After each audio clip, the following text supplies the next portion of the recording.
Between 1718 and 1722, a single ship design killed more pirates than every Royal Navy warship in the Atlantic combined. Not HMS Swallow, not HMS Pearl, not any of the great line-of-battle ships the British Empire sent across the ocean with rows of cannons and crews of 300 men. The vessel that ended the golden age of piracy was small enough that a Navy admiral would have laughed at the suggestion of using it. Single-masted, shallow-drafted. Built from cedar wood on a tiny island in the middle of the Atlantic, it was called a Bermuda sloop, and the man who proved what it could do was a Royal Navy lieutenant named Robert Maynard, an officer the Admiralty had already passed over for promotion more than once. The British Empire had spent a decade trying to crush the pirate problem in the Caribbean. They sent warships, they sent governors, they sent royal pardons. None of it worked. Pirates simply sailed into waters where the warships couldn't follow, raised drinks in ports the governors couldn't reach, and tore the pardons up before the ink dried. The empire was bleeding money. Merchant insurance rates had tripled. Entire colonial economies were paralyzed. And the Admiralty, with all its prestige and firepower, had no answer. Then a forgotten lieutenant took 2 small sloops into a North Carolina inlet on a November morning in 1718, and the entire pirate world began to die. So how did a vessel everyone considered too small to matter become the weapon that ended an era? And why has history forgotten the quiet, religious lieutenant who proved it could be done? To understand that, we need to start with the water itself. Picture the Caribbean Sea in 1715. From the Florida Keys down through the Bahamas archipelago and across to the coast of Venezuela, the water is a chessboard of shallow reefs, narrow inlets, mangrove channels, and hurricane-carved coves. In some places, the sea floor sits less than 10 feet below the surface for miles in every direction. In others, a sandbar can rise overnight after a storm and ground a ship that sailed safely through the same waters a week earlier. This is not the deep, open Atlantic. This is a maze of shallow water, and it is the single most important geographic fact in the story of piracy. Now picture the ships the Royal Navy was using to patrol this maze.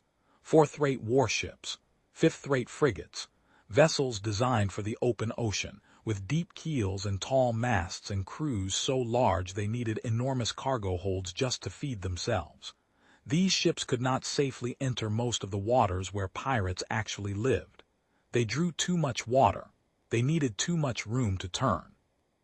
Bringing a 5th-rate frigate into the Bahamas channels was like trying to chase a fox through a forest while riding a workhorse.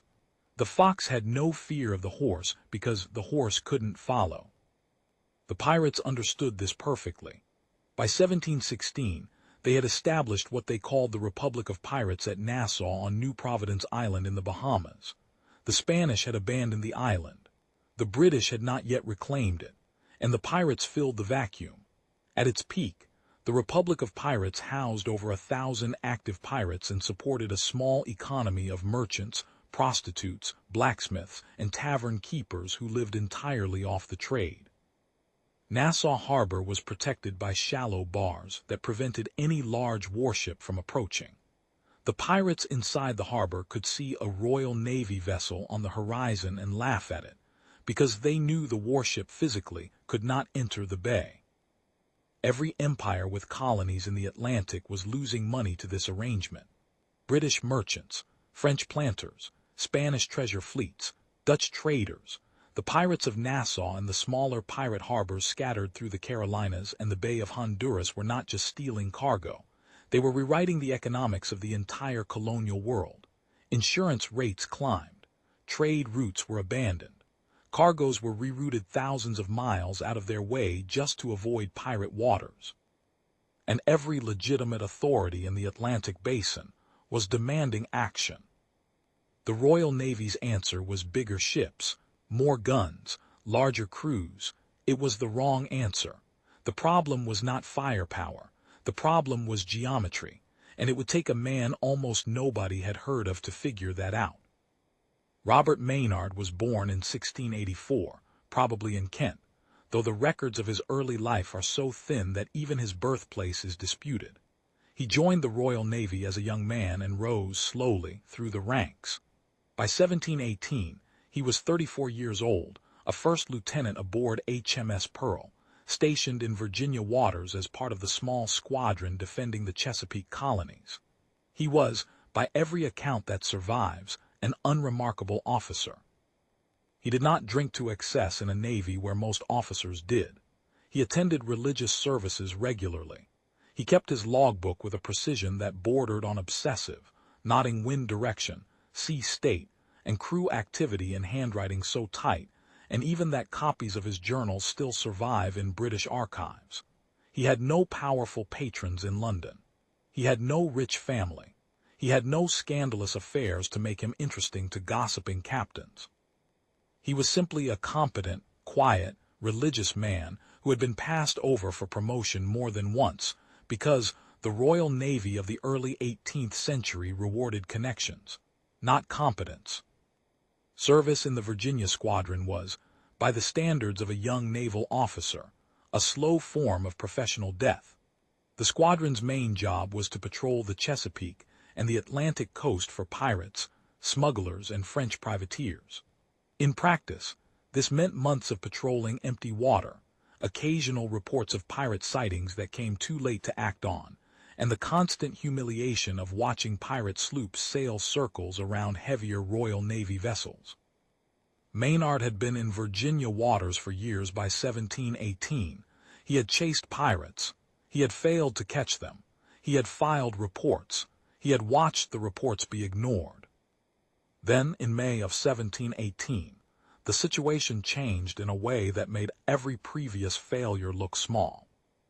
A pirate captain named Edward Teach, better known to history as Blackbeard, sailed his flagship and 3 smaller vessels into the harbor of Charleston, South Carolina, and blockaded the entire city. He stopped every ship attempting to enter or leave the harbor. He demanded a ransom not of gold but of medical supplies. He took prominent citizens hostage, including a councilman named Samuel Wragg.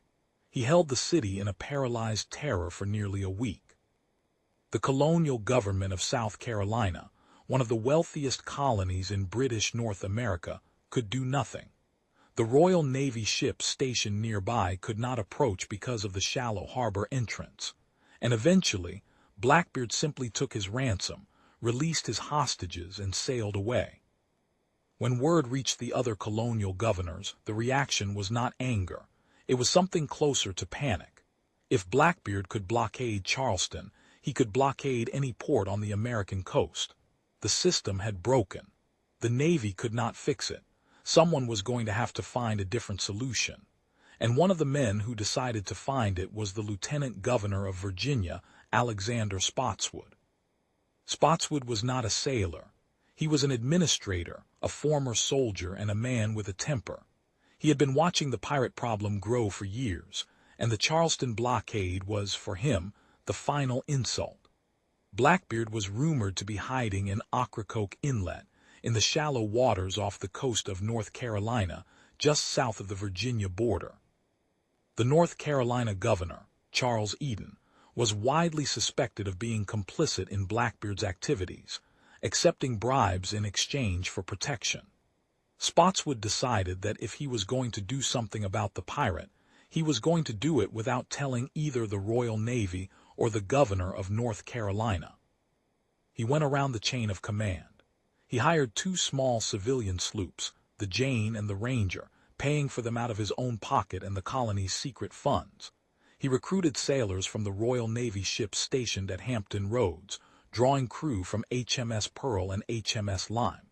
The senior officer in the Virginia squadron was Captain Ellis Brand of HMS Lime. By every measure of rank and seniority, Brand should have led the expedition personally. He chose not to. Brand was too cautious, too political, too aware that going after a pirate hiding in the territory of another colonial governor was the kind of decision that could end a career. He declined to sail. The command fell to the next senior officer available. That was Robert Maynard, the quiet lieutenant nobody had ever expected to make a name for himself. Spotswood met with him privately. Maynard reportedly told him in plain language that he would either bring Blackbeard back alive or he would bring him back in pieces, but he would bring him back. Then he went to work. The men he was given were experienced sailors, but they were not commandos. The vessels he was given were small civilian sloops, not warships. The mission he was given was, by any conventional military analysis, suicidal. He was being sent to attack the most feared pirate in the Atlantic, in the pirate's own chosen hideout, in waters Maynard had never personally navigated, with no naval support and no official authorization from London. If anything went wrong, the Empire would disown him. If anything went right, the Empire would take the credit. He accepted anyway. The first audacious act of Maynard's career was not the battle. It was the journey to get there. On November 17, 1718, the Jane and the Ranger left Hampton Roads and sailed south along the Virginia and North Carolina coasts.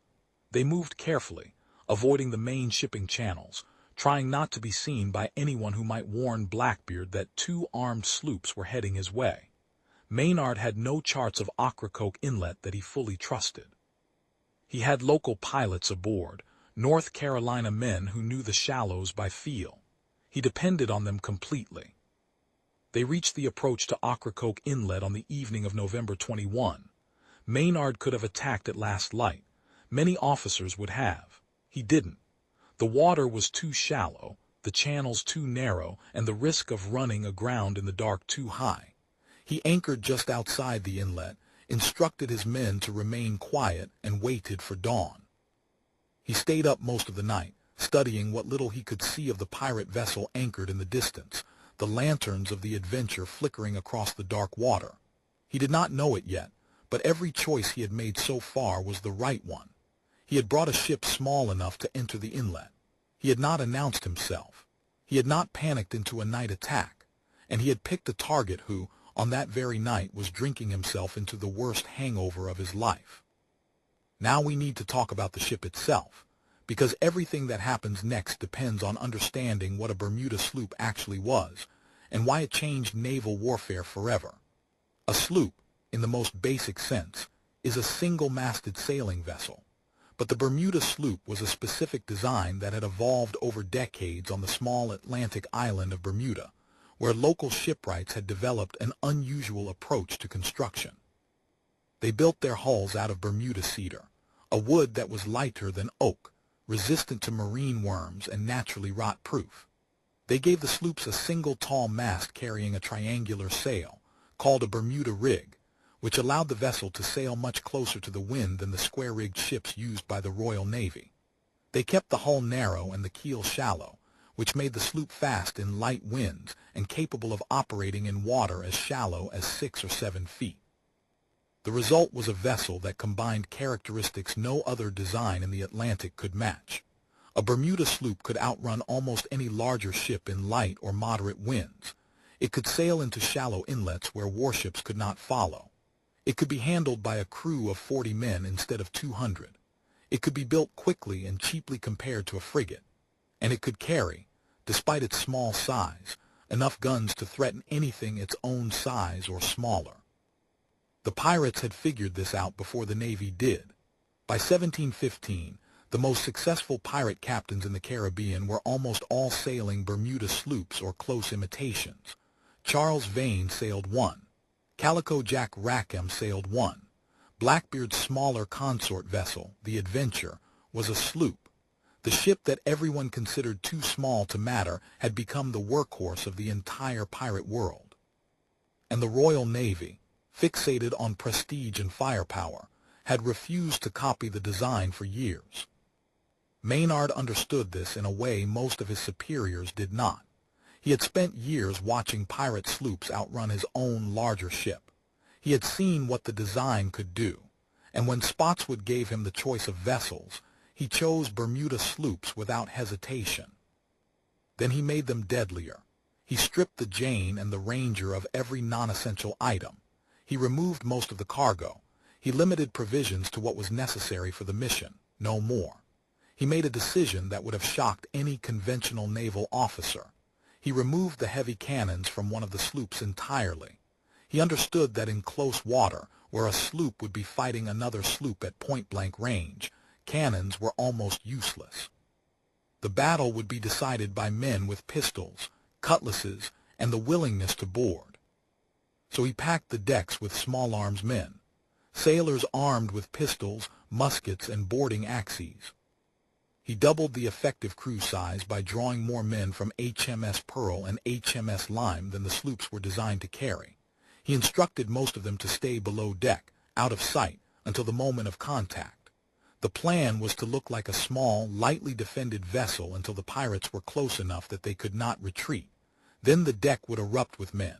The rules he gave his crew were simple. Stay silent until the order.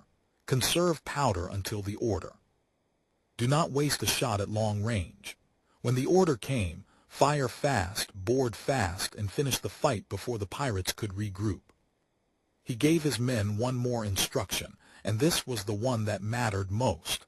He told them that if he died, they were to keep fighting. There would be no surrender. There would be no retreat. They had come too far in waters too dangerous to leave the job half done. The man who had been passed over for promotion year after year, the quiet lieutenant who had never made anyone's list of officers to watch, had just transformed two small civilian sloops into one of the most carefully designed killing machines in the history of naval warfare. And he had done it with a vessel designed the Royal Navy still considered too small to matter. Now picture the other side of the inlet. Picture Edward Teach, the man known to every sailor in the Atlantic as Blackbeard, anchored aboard the Adventure on the night of November 21, 1718. He was somewhere in his late 30s, tall, broad-shouldered, with a black beard so long he braided it into pigtails tied with colored ribbons. Before battle, he was said to weave lit fuses, slow-burning cords used to fire cannons, into his beard so that his face would be wreathed in smoke as he boarded enemy ships. The effect, according to survivors, was demonic. He looked like a man who had walked out of hell and brought the fire with him.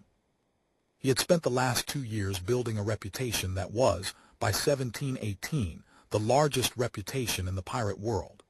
He had captured a French slave ship and renamed it the Queen Anne's Revenge, arming it with 40 guns, and using it as the flagship of a small fleet. He had blockaded Charleston. He had run his flagship aground deliberately, possibly to reduce his crew and consolidate the plunder among fewer hands. He had accepted a royal pardon from Governor Eden of North Carolina earlier in 1718, and he had almost immediately broken the terms of that pardon by returning to piracy under a thinner cover. By November, he was hiding in Ocracoke Inlet with a depleted crew aboard a single sloop, the Adventure. He had perhaps 18 or 19 men with him, including a former pirate named Israel Hands who served as his sailing master. He was not worried. He had every reason not to be. Ocracoke Inlet was a maze of shallow channels that no Royal Navy warship could enter. The local governor was in his pocket. The colonial authorities of Virginia had no legal jurisdiction in North Carolina waters, and his reputation alone was enough to make most enemies think twice before approaching him. On the night of November 21, Blackbeard hosted a long drinking session aboard the Adventure. A merchant captain named Knight had been visiting earlier in the day. There was wine. There was rum. There were stories. By the time the gathering broke up well past midnight, most of the men aboard the Adventure were drunk, and several, including Blackbeard himself, were extremely drunk. They went asleep with no extra watch posted. The Adventure was anchored in shallow water with most of its guns unloaded, and the captain who had blockaded Charleston 6 months earlier was lying in his cabin, with the worst headache of his life waiting to greet him at dawn. He had no idea that 2 small sloops were anchored less than a mile away, holding their position in the darkness, with a quiet lieutenant studying his masthead lanterns through the night and waiting for first light. The greatest pirate in the Atlantic had become, without knowing it, exactly what he had always made others. He had become prey. Dawn on November 22, 1718, came slowly. Morning fog hung over Ocracoke Inlet, and the water was a dull, flat gray. Maynard ordered the anchors raised on both sloops and began moving carefully into the inlet, following the local pilots, sounding the depth as they went. The Jane and the Ranger advanced in line, the Ranger leading because it was the smaller and shallower of the two. Almost immediately, things began to go wrong. The Ranger ran aground on a sandbar. The Jane, trying to maneuver around her, also touched bottom briefly before the tide lifted her free. The pilots were uncertain. The channels had shifted since their last visit. For long, terrible minutes, both sloops were essentially immobilized in front of the pirate vessel, exactly the kind of helpless target every naval officer dreaded. Blackbeard saw them. He had been roused by his men. He stood on the deck of the Adventure, half-dressed, hung over, and he ordered his cable cut. The Adventure drifted free, took the wind, and turned to face the intruders. The pirate fired a shouted challenge across the water. Maynard, standing on the deck of the Jane, called back, identifying himself as a Royal Navy officer and demanding Blackbeard's surrender. Blackbeard's response is one of the few pieces of recorded dialogue from the battle that historians consider reliable. He reportedly drank a glass to Maynard, cursed him, and swore he would give no quarter and take none. Then the Adventure fired her broadside. It was a single, terrible volley of grapeshot and small cannon, fired at close range, and it tore the deck of the Ranger apart. The Ranger's commanding officer, Midshipman Hyde, was killed instantly. Most of the men on the Ranger's deck were killed or wounded. The Ranger was, for all practical purposes, out of the fight in the first 30 seconds. The Jane took damage too, but stayed in action. Maynard now made the decision that won the battle. He ordered most of his remaining men below deck. He left only himself, the helmsman, and a small handful of others visible above. The Jane drifted closer to the Adventure with what looked like a dead crew above her rails. Blackbeard, seeing a crippled enemy filled with corpses, made the choice every part of his reputation demanded. He ordered his men to throw grappling hooks and board. The pirates swarmed across the gap onto the Jane. Blackbeard himself led the boarding party, cutlass in one hand, pistol in the other. He stepped onto the deck of a ship that looked like a slaughterhouse, and then Maynard gave the order. The hatches flew open. The men hidden below deck came up screaming, firing pistols at point-blank range, swinging cutlasses and boarding axes. The deck of the Jane became, in an instant, a butcher's yard. Blackbeard and Maynard found each other almost immediately. Both men fired pistols at the same instant. Maynard's shot hit Blackbeard. Blackbeard's shot missed. Then they crossed swords. Maynard was a competent swordsman. Blackbeard was a legendary one, bigger, stronger, and fighting with a rage that did not register pain. Their blades clashed. At one point, Blackbeard's cutlass shattered the guard of Maynard's sword and nearly took his hand. Maynard fell back. Blackbeard advanced. And then, from somewhere on the deck, a Scottish Highlander serving in Maynard's crew, a man named Demolt in some accounts, stepped behind the pirate and struck him across the neck with a heavy cutlass. Blackbeard staggered. He had already been shot. He had taken multiple cuts. He had probably lost more blood than most men could survive losing, but he stayed on his feet. He turned to face the Highlander, raised his cutlass, and started to swing. According to the survivors, he was in the middle of cocking another pistol when he finally fell. The post-mortem examination, carried out by Maynard's men later that day, found that Edward Teach had been shot 5 times and cut with sword or knife wounds more than 20 times before he died. He had remained on his feet, fighting, for almost the entire engagement. When he finally collapsed, the rest of the pirate resistance collapsed with him. Some surrendered.